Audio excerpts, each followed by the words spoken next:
Okay, so I'm here with my KLIM F3 helmet. This is the visor I repaired. Turned out okay, put some stickers over the worst part of the damage and I clear coated over the stickers, but it turned out pretty good.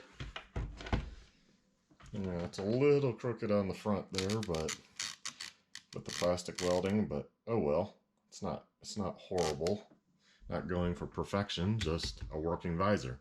Because the helmet itself works just fine. What I picked up was this KLIM camera mount. I forgot they even made the mounts. I saw them at one point and forgot. So they make it for the F3 and the F5. I picked up the one for the F3 to try it out on this helmet first, because I like this helmet actually better than the F5, believe it or not. It just feels lighter, it feels more tighter to my head. I just prefer this helmet. Here it is. It replaces this plastic piece right here. And, will stick out. So let's open that up and take a look.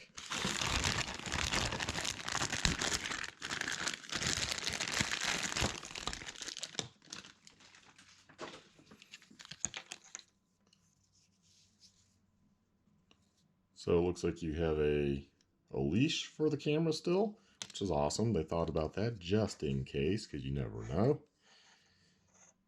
And it looks like this just snaps into there. Oh, maybe you don't even have to remove that piece. Let's see what it says. Keep the stock mouthpiece in the helmet. Oh, okay, so you keep that in. Do not attach the camera until the mount is installed. Push mount straight into helmet mouthpiece.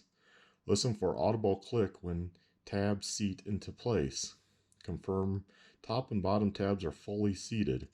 For camera install, use existing cap nut and thumb screw from camera. To remove, place thumb on helmet nose and index finger under tab.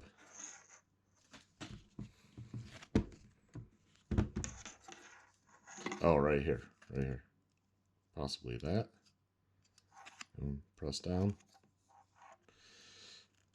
Pull tab up and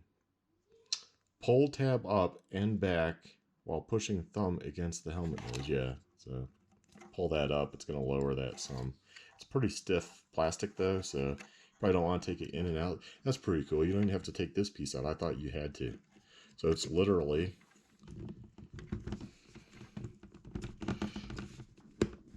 I got bottom, top. That's hard to know. Pulling straight out. Yeah, that's in there. Wow. So there we have it. And I guess the leash could go around the camera, or if you're worried about this coming out, you probably could figure it out and find a way or attach a different one around here, if you were worried about it. I think that's going to stay. I mean, all my might. Yeah, that white one's going to rip out before anything else. So it's in there. Let's see, to remove. Yeah, it would be really hard. I don't 100% understand the direction, so I would leave it in anyways. I don't have another F3 helmet, and if I got a new one, then if I boogered that up by taking that off to transfer, I wouldn't care. So we're going to see how this works. That's a lot nicer profile, is it not, than the SoPro mount or the Pro Shot mount that goes around. Yeah, that's really nice. So good job to KLIM and thinking about people that want to video. Now some people might be like, oh my god, you might get hurt or something. That's a possibility. We're riders. I suppose if you hit that with enough force, it could be shoved in and through. That would be a lot of force. A lot of force. So anyways, that looks good. Now let's go ride and try it out.